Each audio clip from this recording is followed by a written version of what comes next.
Hi friends, welcome to my channel Siripandu vlogs. అందరూ బాగున్నారా? మేమైతే చాలా బాగున్నాము. మేము మా సంఘం తరపున ప్రతి మంత్ ఒక దేవాలయంకు వెళ్ళి ఓడిబియ్యం అయితే ప్రోగ్రామ్ చేయాలని మేము నిర్ణయించుకున్నాము. ప్రతి మంత్ ఒక దేవాలయంలో అమ్మవారికి ఓడిబియ్యం పోసి అక్కడ సారే సమర్పించుకుంటున్నాము.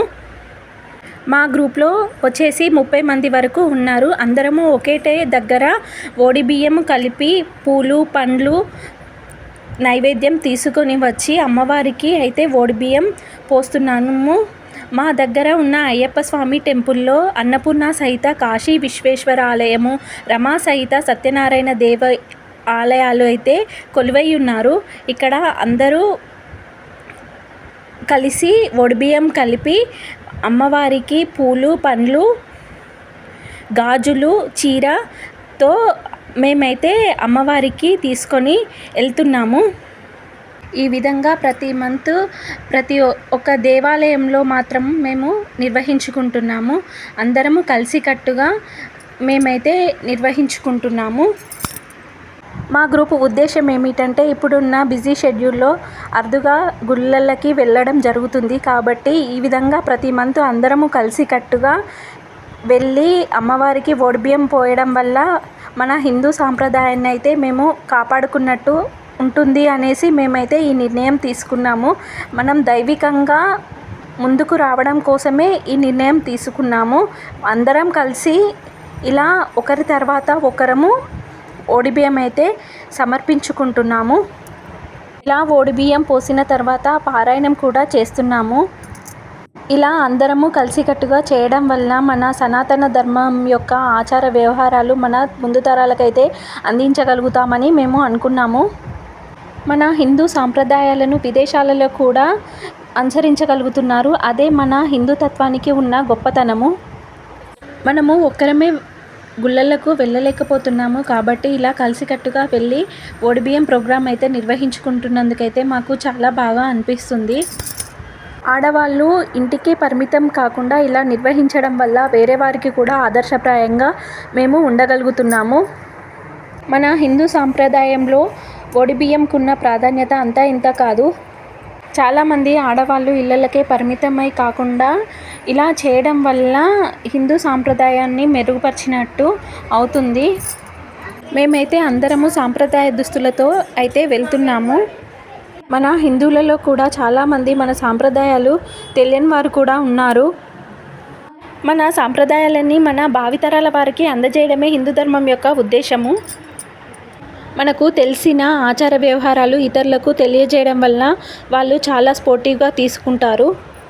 ఇలా అందరము కలిసి నిర్వహించుకోవడం వల్ల ఇతరులకు అయితే కనువిందుగా అనిపిస్తుంది. చాలామంది కూడా మమ్మల్ని చూసి వేరే ఊర్లలో కూడా ఇలా నిర్వహించుకుంటున్నారు. ఇక్కడ గుడి అయితే చాలా పెద్దదిగా ప్రశాంతంగా ఉంది. ఇక్కడ రమా సహిత సత్యనారాయణ స్వామి వాళ్ళకైతే ఓడిబియ్యం పోస్తున్నాము.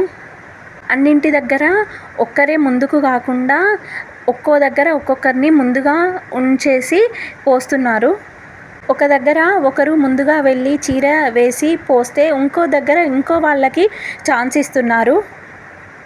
ఇలా చేయడం వల్ల అందరికీ అవకాశం కల్పించినట్టుగా ఉంటుందని చేస్తున్నారు. ఇక్కడ గుడి లోపలికి అలో చేయరు కాబట్టి బయటనే గడప దగ్గర వచ్చేసి పోస్తున్నారు. మాకైతే తెలిసిన విధంగానైతే మేము నిర్వహించుకుంటున్నాము. మేమైతే ఇలా చేయడం వల్ల ఇతరులకు ఆదర్శంగా ఉండడం వల్ల మేమైతే చాలా సంతోషిస్తున్నాము. మాకు వీలైనన్ని రోజులు మాత్రం ఈ ప్రోగ్రామ్ని అయితే మేము నిర్వహించుకుంటాము. ఇలా మా దగ్గర ఉన్న దేవాలయాల్లోనే కాకుండా ఇతర గ్రామాలలో ఉన్న దేవాలయాలకు వెళ్ళి కూడా ఇలా నిర్వహించుకుంటాము. మన తెలంగాణ ప్రాంతంలో మాత్రమే ఆడపడుచులకు ఓడిబియ్యం పోయడం అనే సాంప్రదాయం ఉన్నది. మేము ఈ ప్రోగ్రాం స్టార్ట్ చేసేటప్పుడు చాలామంది పరిపరి విధాలుగా అన్నారు. ఇప్పుడు మేమే ఆదర్శప్రాయంగా నిలుస్తున్నాము. ఇది మేము దైవికంగా ముందుకు రావడానికి మాత్రమే ఈ ప్రోగ్రాం నిర్వహిస్తున్నాము, ఎవరిని ఉద్దేశించి కాదు. ప్రతి ఒక్క దగ్గర ఒకరి తర్వాత ఒకరము ఎవరికి వేరే వాళ్లకు ఇబ్బంది కాకుండా మేమైతే నిర్వహించుకుంటాము. అందరికీ అందేలాగా మా టీం మెంబర్స్ అయితే చూసుకుంటారు అన్ని విధాలుగా. ఎవరికి ఏ ఇబ్బంది కలగకుండా చూసుకుంటారు. ఇలా గుడిలో గడపడం వలన పాజిటివ్ వైబ్స్ అందజేస్తాయి. ఇలా అందరము ఒకరి తర్వాత ఒకరము ఒడిబియ్యం పోసాక చివరగా మంగళహారతితో అర్చనతో ముగించుకుంటాము. తర్వాత ప్రసాద వితరణ జరుపుకుంటాము. ఇలా మేమైతే ప్రతి మంత్ జరుపుకుంటూ సంతోషంగా ఉంటున్నాము. ఆ అన్నపూర్ణాదేవి రమా సహిత సత్యనారాయణ స్వామి దివ్య ఆశీస్సులు మా కుటుంబాలపై ఉండాలని కోరుకుంటూ ఓకే ఫ్రెండ్స్, నచ్చితే లైక్ చేయండి, సబ్స్క్రైబ్ చేసుకోండి. Okay bye.